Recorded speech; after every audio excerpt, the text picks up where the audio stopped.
All right. So where we left off with Tuesday, or I'm sorry, Wednesday of last week, our last lesson, we were talking about the biological process, the difference between the mind and the brain. Does anybody care to tell me what they learned from last week? What's the difference between when we use the word mind and we use the word brain? Mind is like your thought processes, and then brain would be like the actual anatomy of the brain, like this is this kind of thing. Yeah, exactly. So the brain is more of the organ, the physical structure that contains those neurons and those synapses and those neurotransmitters that we talked ad nauseum last week about. And then we get into the mind, and we look at the mind as more of a ethereal concept, right? We look at it from a perspective of thoughts. We look at it as memories. We look at it as feelings and emotions and mood. So all these things that we can't really quite put a finger on and really hard to define as a scientific term, because we use the word feelings and it's difficult to really define that. Or the emotion happiness. How do we define happiness? That's hard to really operationally define unless we have some kind of measure or scale or even a comparison. So anyway, when we think of concepts such as thoughts and emotions and feelings, we think of more of the mind in that aspect. Whereas, like, if we have like some kind of somatic or motor dysfunction, or if we have in even terms of memory, if somebody has memory loss, we can look at the actual brain for that, for explanations for that. It might be some kind of physical damage as opposed to learning style or preference or something like that. So anyway, as we go into the next few chapters, we're going to start crossing over. And today's topic is going to be sensation. And then on Wednesday, we're going to delve into perception. Now, these are two very different things. And this is where our concept of the brain, our understanding of the brain, and our concept of the mind really start to split off. In terms of the brain, it's very much sensations. Where do we get our signals from? Do we get them through our eyes? Do we get them through our ears? Do we get them through our nose, our senses? They come from all over, and they send those neuronal impulses that we were talking about last week. They send those signals to the brain, and then it processes that information. It causes those reflexes that we talked about. And then something further, which we'll get into on Wednesday, will be our perception of those sensations and what we do with that information to either act on a behavior or act out in behavior or expression or talk or attention or something. So that's the ultimate goal, is how do we get from the outside in through us into our brains and process that information, behave accordingly. And that's what the theme for sensation and perception is. So I'm going to share my screen with you once again. If I can find it. Oh, I may have lost it. I apologize. There we go. All right, so I've got a couple of slides for you here. So the ABCs of sensation, it's very, I don't want to like understate it and say that it's not important. It is very important how we get that information on the inside from a psychological perspective, especially, oops, my screen sharing is paused, especially as a therapist, probably not too interested in these physiological processes. This is more in the realm of neuroscience and neurology. Now, that's not to say it's not important for me. It's very important for me. But as a therapist, I'm probably not going to be qualified to address things like the physiological features of Alzheimer's or Parkinson's or something like that, right? Those are more of the neuroscience side of things. What I would be more inclined to dealing with is more of the mind stuff. How are we processing our thoughts? How are we behaving in a way that's going to be helpful and improve our quality of life? Those are the things I would be really considering as a therapist. So I think many of you are going into the field of education. That's going to be more neuroscience as far as if somebody has a learning disability or fetal alcohol syndrome or something. Or many of you might be going into nursing, which would also be more interested in not only the well-being of a person, but you're going to be more of the sciencey side, the more medical side of things, if that makes sense. All right. So actually, I'm going to skip this slide here. So our first topic, we're going to talk about sensation.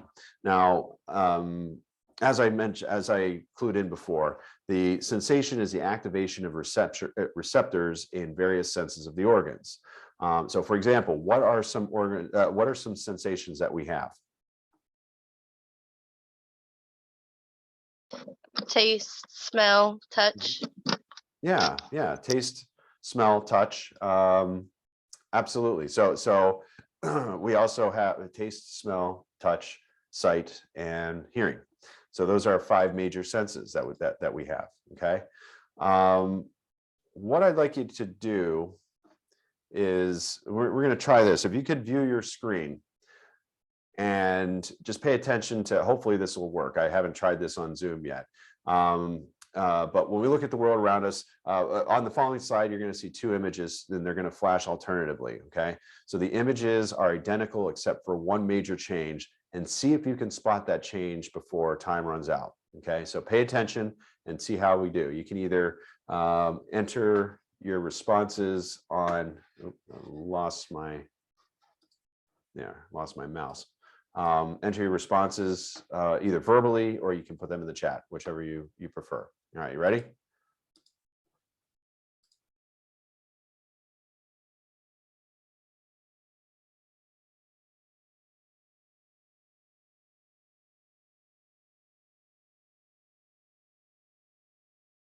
Okay. So I know some of you are probably looking on your phones, which might be a little harder to see, but what was the difference in the photos? The horse in the back. What was that? The horse in the back. The horse in the That's back. the horse. Okay, did y'all see that? Let's play it again here. So if you look off to the left of, I'm sorry, to the left of the screen on her right shoulder, you see a horse appearing and disappearing. Okay. All right. Let's try another one of these.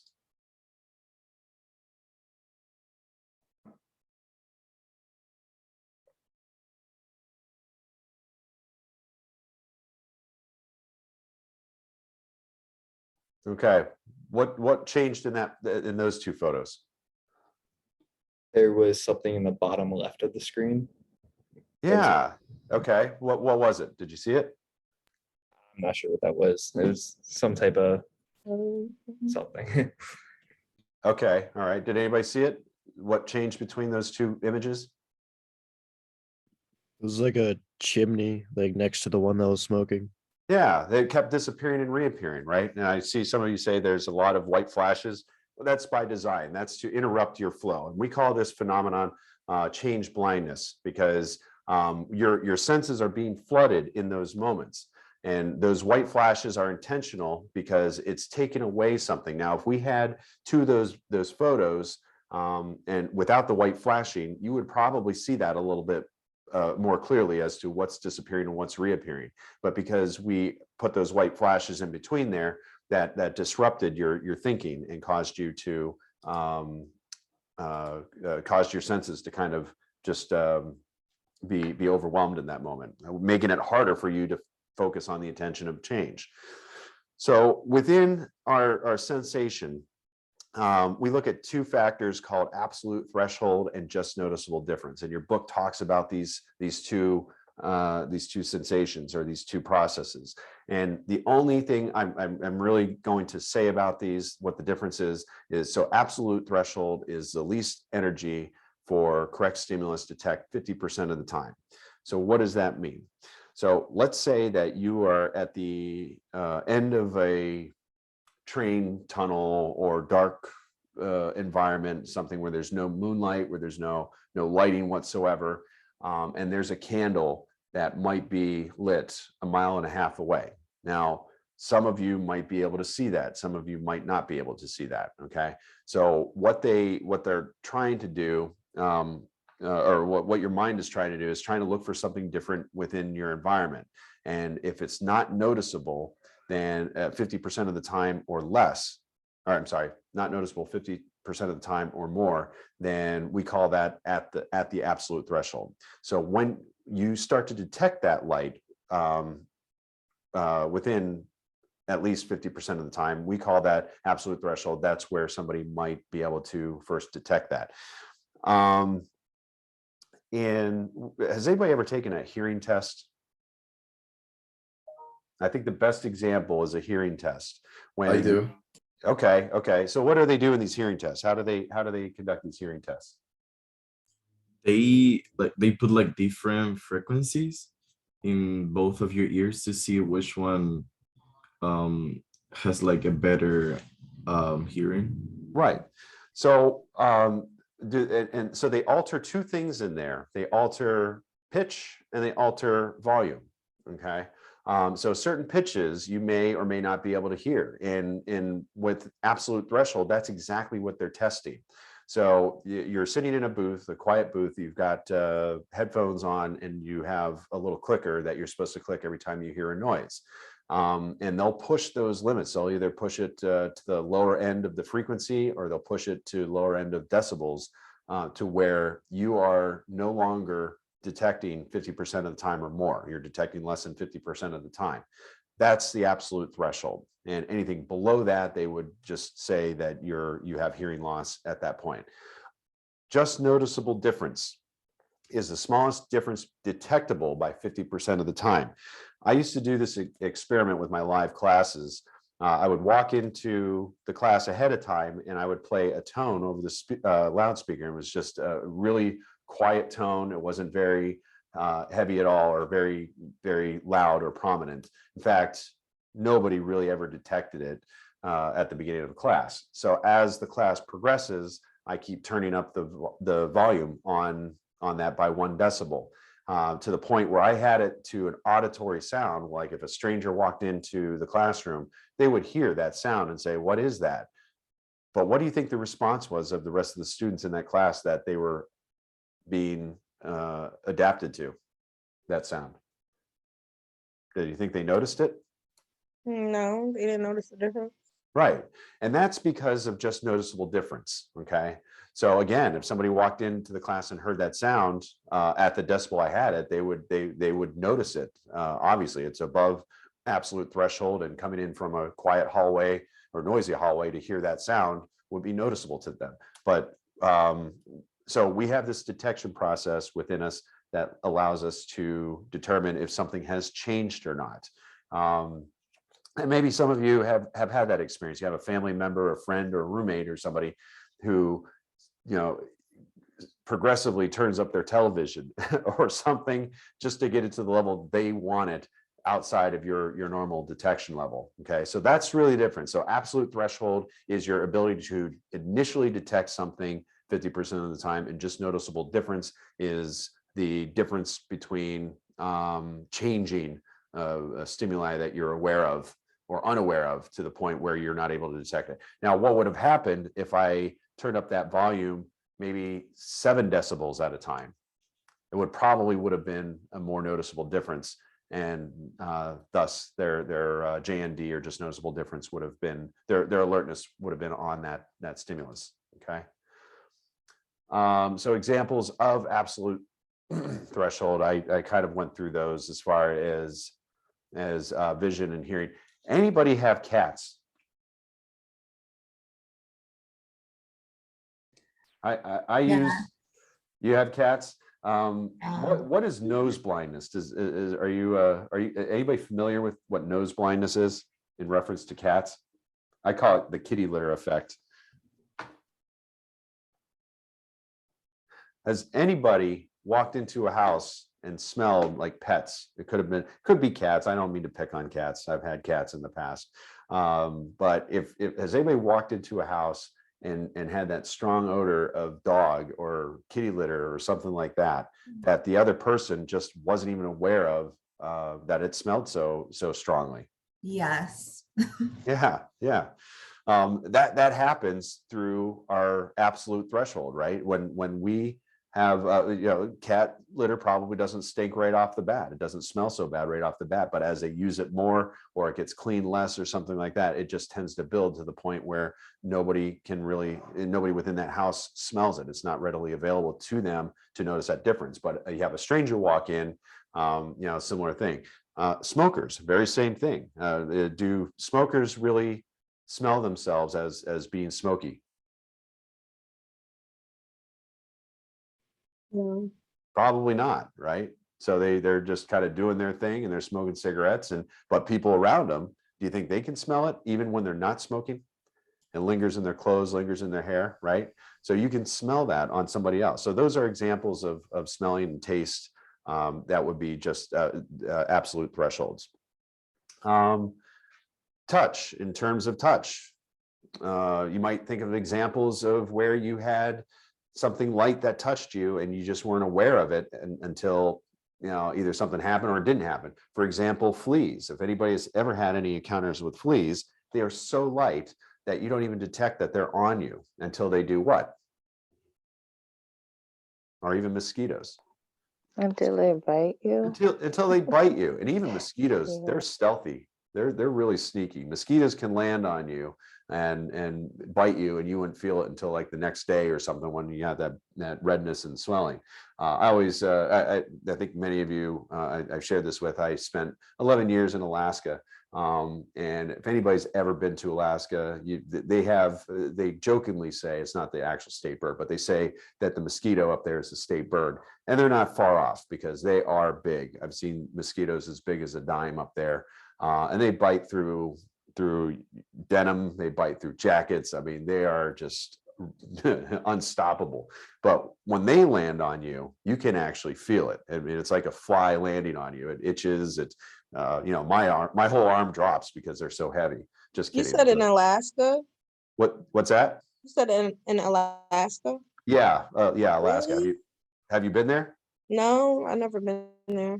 Okay, highly recommend it. If you have a bucket list or things you want to accomplish in your life, highly recommend going to Alaska. If the summers are beautiful up there. If winters aren't your thing, we just talked about that a little earlier. But Northern Lights, unfortunately, the only time you can see the Northern Lights is during the winter months. But anyway, beautiful area. But they have mosquitoes the size of dimes up there.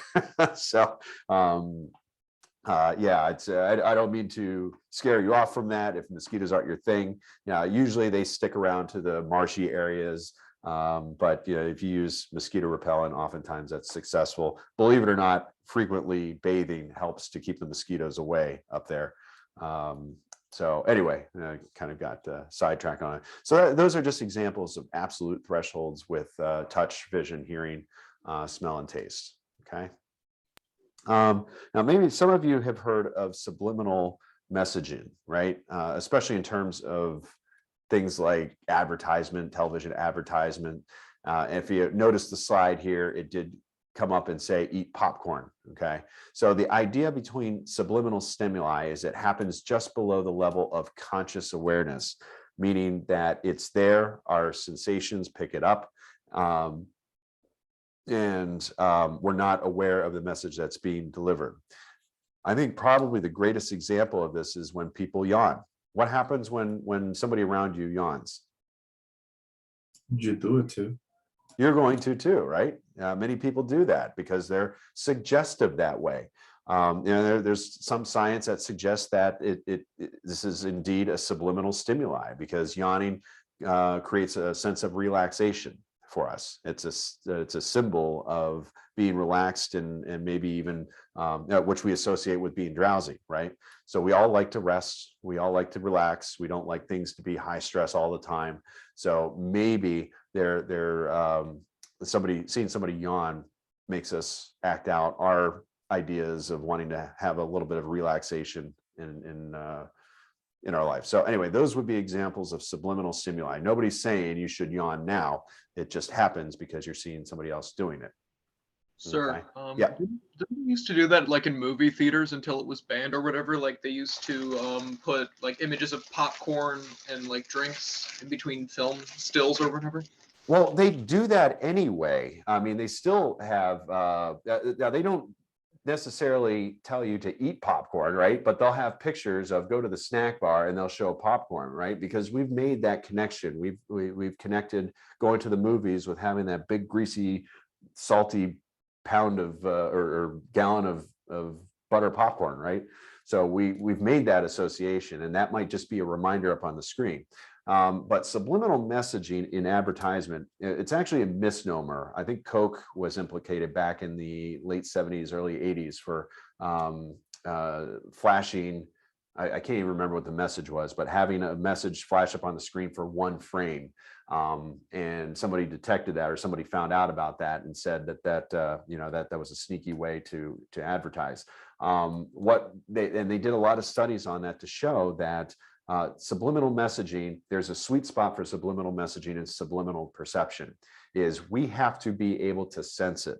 So if we can't detect one frame in video, whatever it is, like 33 frames per second or whatever it is, if one of those frames isn't enough for our eye to catch that, then no messaging, no perception can occur with that subliminal message. Now, if it's a little bit longer, like maybe 15 frames within that perception, within that second, then that might be long enough for our eyes to pick up on that and our mind to process it. But the key to subliminal perception and subliminal messages is the mind has to be able to process that some way or another, not necessarily at a conscious level where you say, hey, I just saw that, but at a processing level, like a yawn, for example. Nobody's telling you to yawn, you just do that because you want to. Okay. Did that make sense?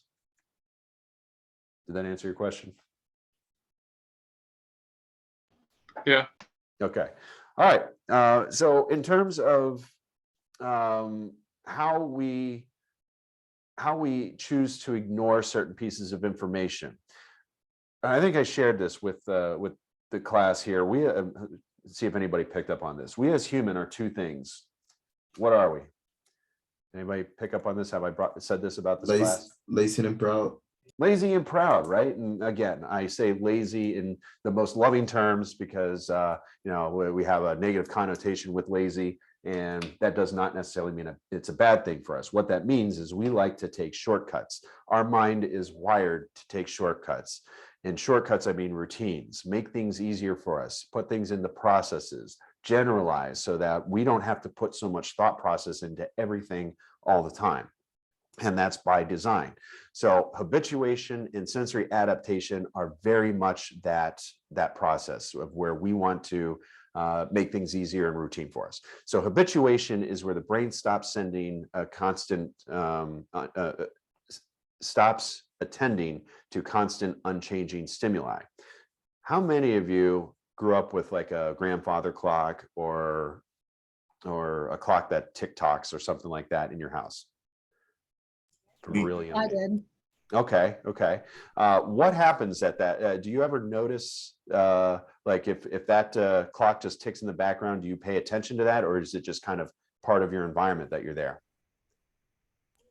It was kind of part of my environment, but I used to notice it when I was bored or I wanted to put attention on something. Okay. So that's something that you grew up with. You grew up listening to that. I think another great example is people that live in the city, hear that traffic and hear the sirens all the time. So it's nothing new for them to hear those things. It doesn't really faze them. Okay. So cognitively, they've adapted to that environment. And because of that routine that we want to get ourselves into, we just say, hey, that's normal for us. And we don't pay any attention to that. But you get somebody that goes to a rural area, right? Goes out to maybe a town of 500 people, and they hear sirens. That's a new thing to them.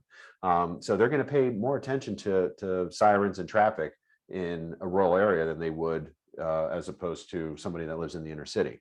Okay, so that's what habituation is the brain stops attending to constant unchanging stimuli, like the ticking of a wall clock or grandfather clock or the traffic in city. Sensory adaptation is a little bit different in where this is more of a biological, physiological change to stimuli. How many of you have had like a paper cut? at some point. I think many of us have, right? So what happens with a paper cut is that initial cut creates a little bit of discomfort, creates a little bit of pain, okay? And that cut doesn't really go away. It starts fusing together, but initially we feel that pain occurs, and then eventually it goes away because our mind has said it's no longer a threat, or those sensory adapters have stopped sending pain receptors pain signals because it is no longer deemed a threat. Okay. Many people have more severe injuries, like maybe a surgery.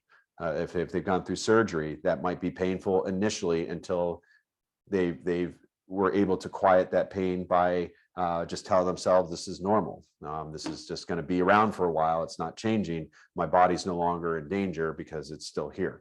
So your mind kind of goes through this biological process of dealing with certain receptors as well, certain pain. All right. Tinnitus, I think is a good example of that. So somebody with tinnitus, initially it might be really annoying. Unless it gets worse, does anybody know what tinnitus is? Or tinnitus, depending on how you pronounce it. No. It's a ringing. It's a ringing in the ears, and that could be from damaged cochlear hairs or some other misfunction within the ears. But usually, it's a biological damaging within those nerves. So what happens is it produces almost a ringing sound, and for some people it might be mild. For other people, it might be really, really annoying and really loud.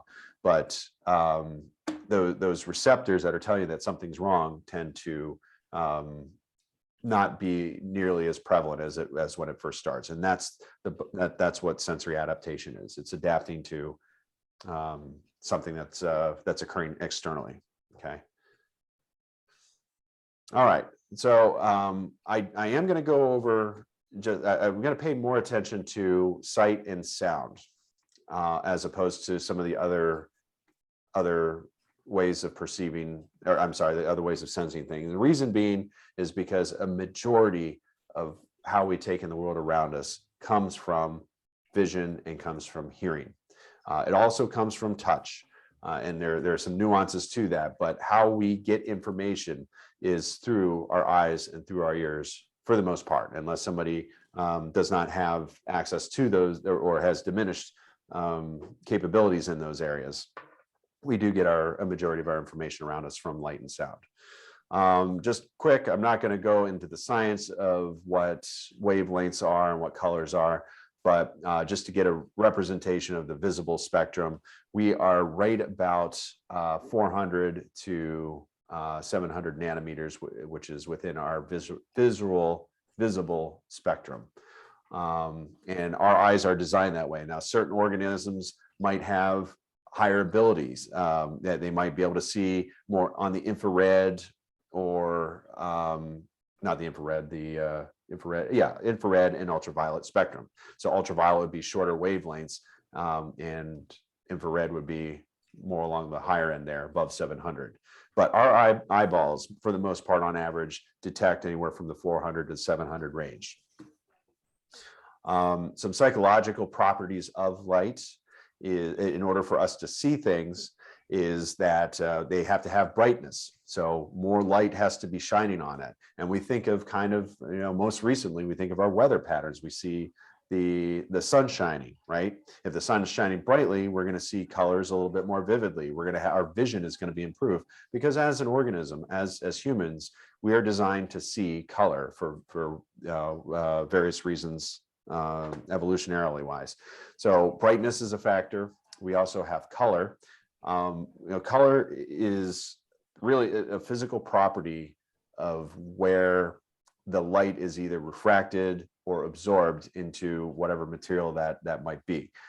So for example, if you have a blacktop, like a macadam roadway or something like that, all of that light is going to be absorbed. All the spectrum that comes from the sun is absorbed into that color, that substance, okay, giving it, for us, a black appearance. It doesn't look any other color to us because nothing is being reflected back.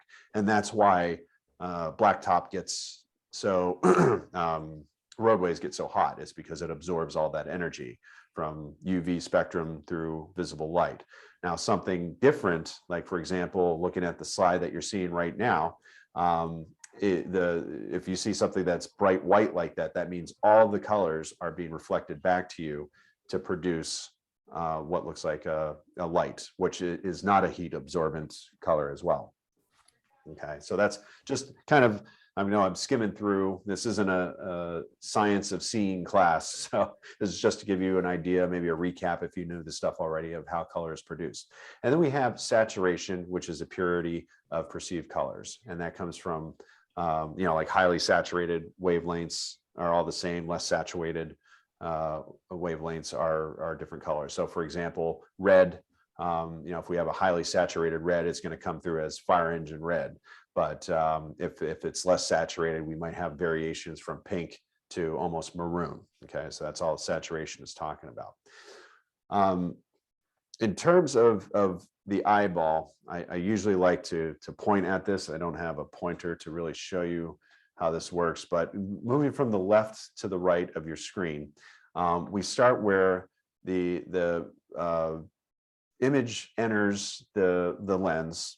And then from the lens, it goes through the pupil, which shows up as as a projection on this back wall on the right-hand side. So you see this kind of this light spreading out from the left to the right.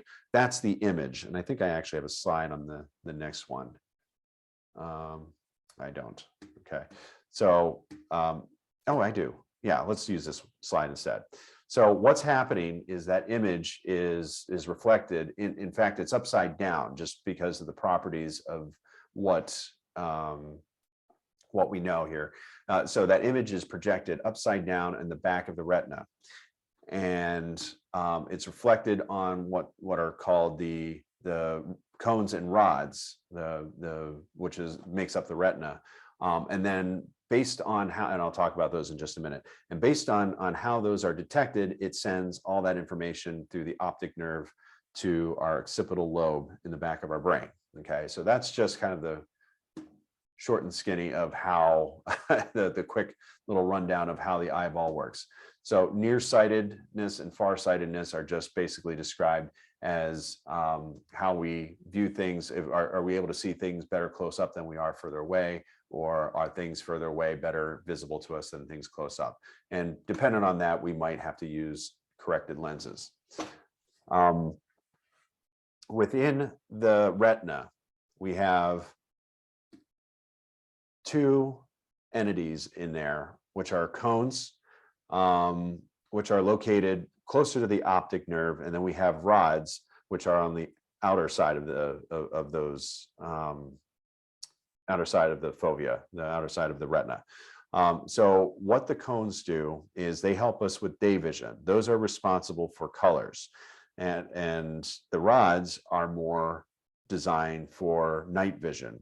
So many of you probably already know that our pupils dilate when it's light or when it's dark out. So dilate, they get bigger. Yeah, they dilate when they get darker, right? Because it has to let more light in, and the wider that our pupils dilate, then the more of those rods are going to be activated on the outside of that fovea, okay, outside of the outer ring of the retina. And that helps us with black and white. Now, we do need to have that part of our vision is very, very important. And it has to be, it's mostly ideal in dark situations where we have to get up and do something in the middle of the night when there's less light. Our eyes have to adapt to that environment so we can maneuver, so we can do what we need to do. Somebody that doesn't have good night vision may not be able to thrive well at night, which could be dangerous. If you think back to the cavemen days, somebody that doesn't have good night vision is probably going to be more susceptible to predators attacking them, or falling or tripping or injuring, or even permanently injuring or killing themselves accidentally if they don't have good night vision.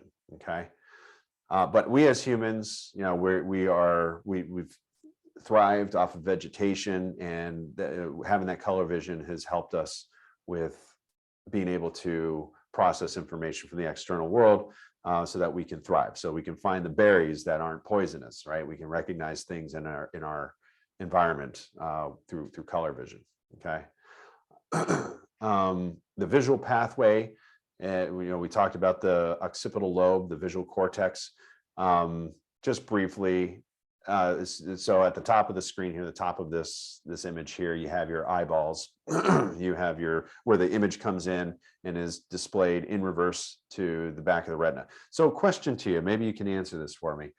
If images come through reversed into our retina, then why do we, like, for example, if I throw a ball and I watch it go down, but for some reason in the back of my retina, the image of the ball is actually going up. Why do I see that? Why do I perceive that to be falling? Why do I perceive that to be going down as opposed to up? What do you think?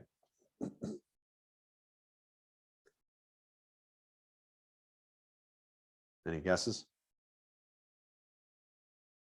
Was I clear on my question, or was that confusing? Can you repeat the question? Yeah. So if images are reversed within our retina, so it crosses through the eye, the lens of the eye, and through the pupil, and it's completely reversed. Let me use this. So I don't know if you probably can't see this, but within it's just principle of optics. So if you have an image that goes through an optic, it goes through this focal point, and then it shows up as reverse. And I don't know if you can see this image or not, but that clock is showing upside down and backwards on the retina. So if that happens within our optic nerve, then why do we see things like, for example, if I throw a ball and I know that because of physics that ball is going to drop to the ground, but it shows up in the back of my retina as actually going up, like the sky. In all reality, if you're looking at the horizon, your sky is actually going to be at the bottom of your retina, and the ground is going to be at the top of your retina. That image is reversed on your retina. So how do we correct that? Why do we perceive things to be normal if that's actually reversed in our retina? Is it because we have two eyes picking it up? It could be. Yeah. We have multiple angles of that. But we learned earlier on in just growing up and developing as humans, we learned to adapt to our environment. We know that gravity does what? When I throw something, where is that going to go? To the floor. It's going to go to the floor, right? If I need sunlight, where do I know based on where all my senses are coming from? If sunlight is shining, where is that coming from? Above. Coming from above, right? We know this because our vision is actually incongruent with all of our other senses. Okay, but our mind has adapted to that, and they've done this through experimentations. They have people that put on ocular glasses that reverse everything, similar to what we talked about. So what it's actually doing, it's reversing that image. And now if you put on these glasses, they've got mirrors in them that alter that image to show that the ground is actually above and that the sky is below. And for the first day, that really is confusing for people. They have a hard time functioning, but the mind actually adapts to that, to where they're about 2 or 3 days into it, they're starting to function a little bit more, until about the 4th or 5th day of wearing those ocular glasses, they're actually able to be quite proficient in whatever activities or goals that they're trying to achieve or tasks they're trying to complete. So anyway, it has to do with how we perceive, and our mind within our visual cortex alters to compensate for that incongruence. Okay. Light and dark adaptation. So it takes a couple seconds for us. How many of you have went from a dark room into a bright room and just like squinted and you couldn't see anything? It was just way too bright for you. Now, what happens in those moments, right? You're like a vampire. You're like, it's way too bright. I can't deal with this, or turn out the light, or something like that. That's your light, your eyeballs, in your eye functioning vision. It's adapting to that environment, and it takes sometimes a couple of seconds to do. How many of you have driven on the road late at night and some, dark roads, windy roads, and somebody comes around the corner and has bright high beams on? What does that do to your night vision? Does that interrupt that? Yeah, you lose like your vision for some seconds. Yeah, yep. That's the light and dark adaptation. When you go from dark to light or light to dark, it takes those pupils a few seconds to dilate. It takes a while for those signals to travel down your optic nerve and a little bit of mental processing within your occipital lobe and your visual cortex to say, hey, what's happening here? I need to recover from this pretty quickly. So anyway, that's basically a light adaptation is. So within the color or understanding of how color works, we have what's called the trichromatic theory. And that simply states that there are 3 types of cones within our retina. And remember, cones, color, rods, black and white, okay, or dark, used in darkness. So the trichromatic theory suggests that we have 3 types of cones. Red ones that detect red, ones that detect blue, and ones that detect green. And each one, they respond maximally to different types of wavelengths. So if something has more of a purplish tint, we're going to see kind of a stronger sensation across the red and blue cones as opposed to the green. If we see something that's yellowish, we might have more of a greenish, I'm sorry, a bluish and something more closer to the red. Those wavelengths are being reflected back as a mix of those. Okay. Also, we have the opponent process theory. So what this suggests is that we have 2 types of cones. And within those 2 cones, we have 4 primary colors that are arranged in pairs, with each one as it's paired with its opponent. For example, if we have a cone, the red-green cone looks at either reddish or greenish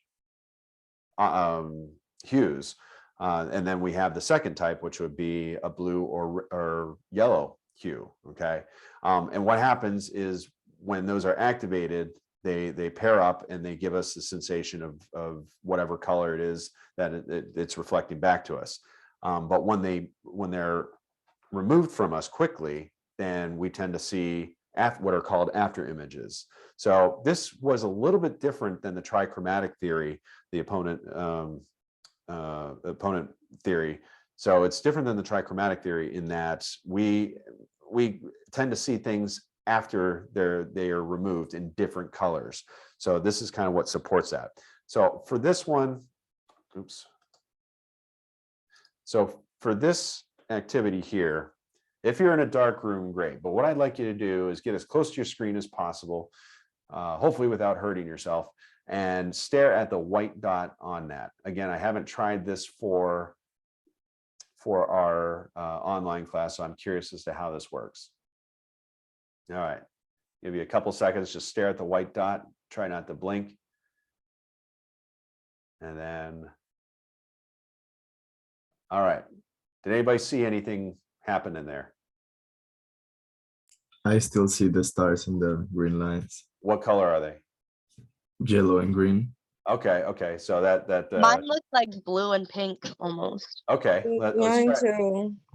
let's try that again.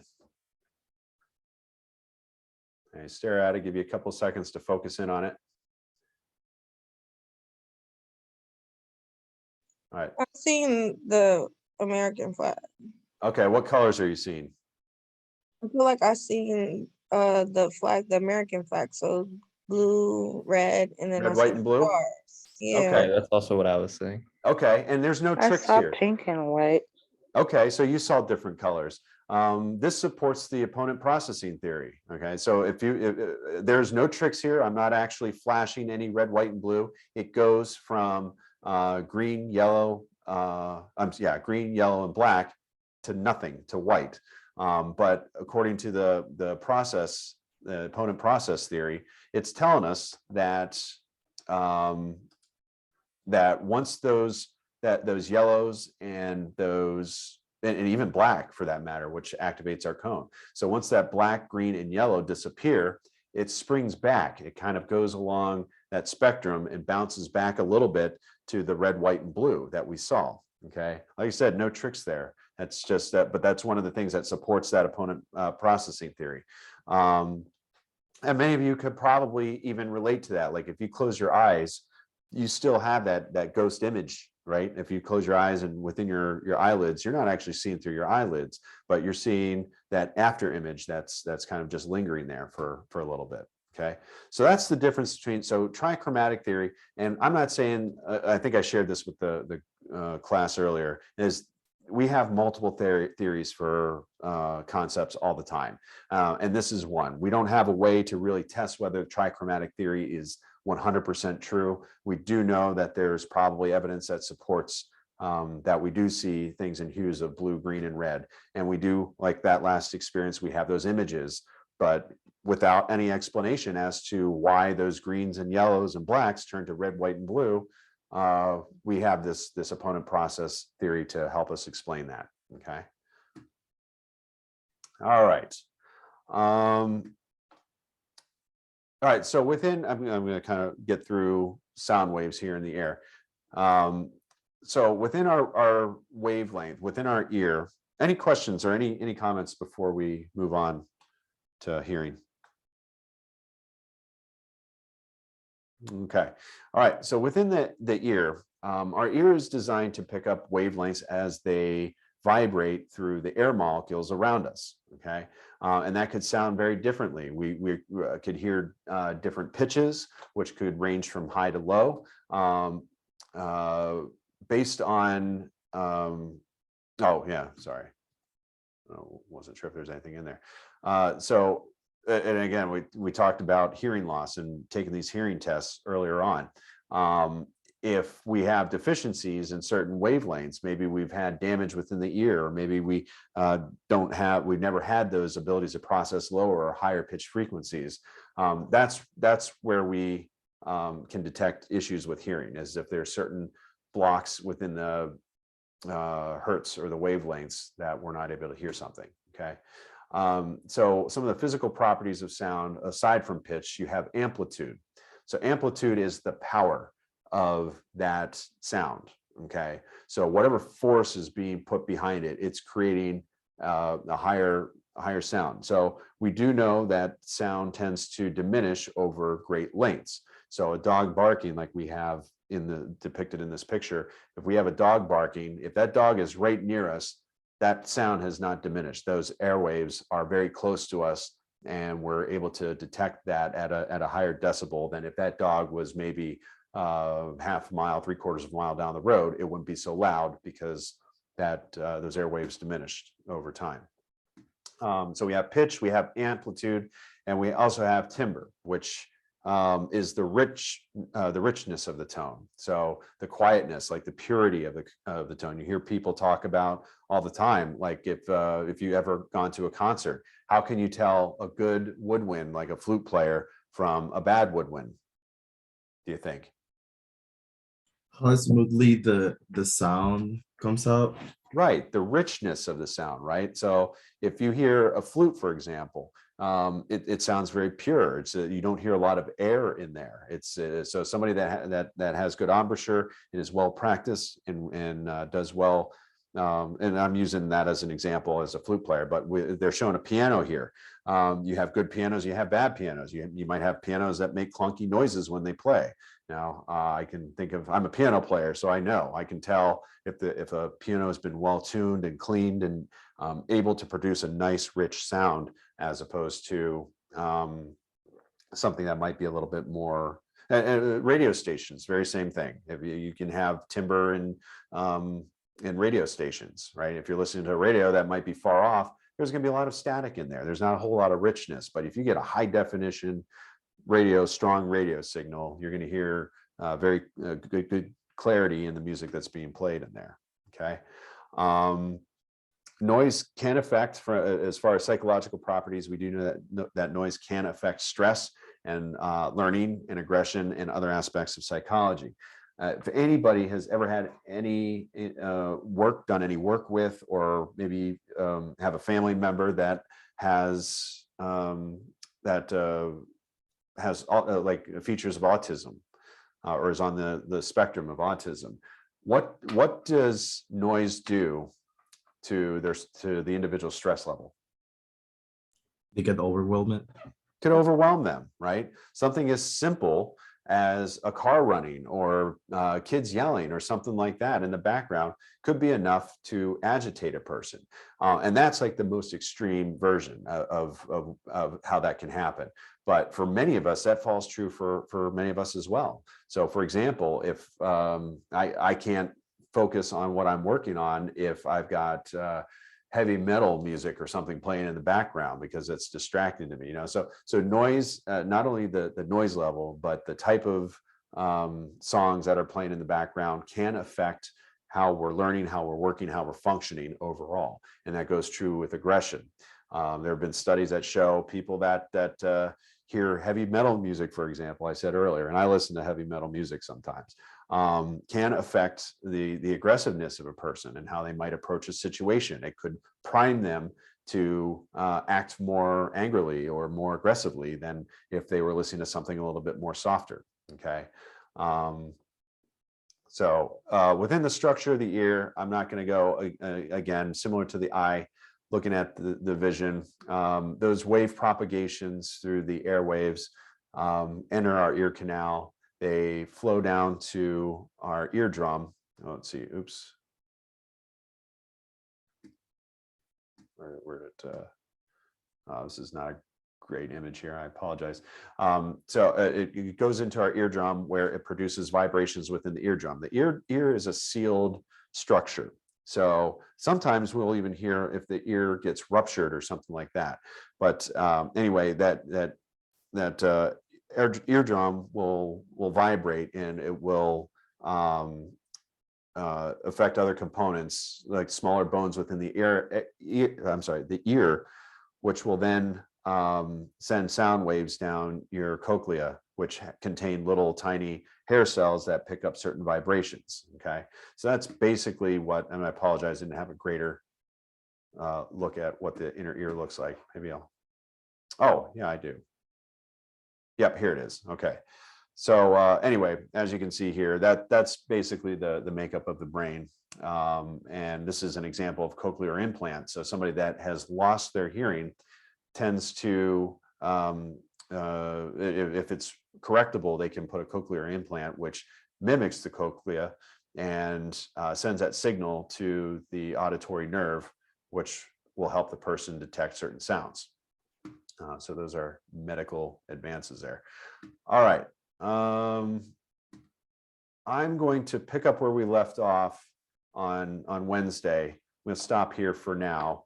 Any questions? Does anybody have anything they want to share up as far as the lecture? If you have any questions about grades or something afterwards, you can hang back and I'll talk to you. But anything for me before we depart today?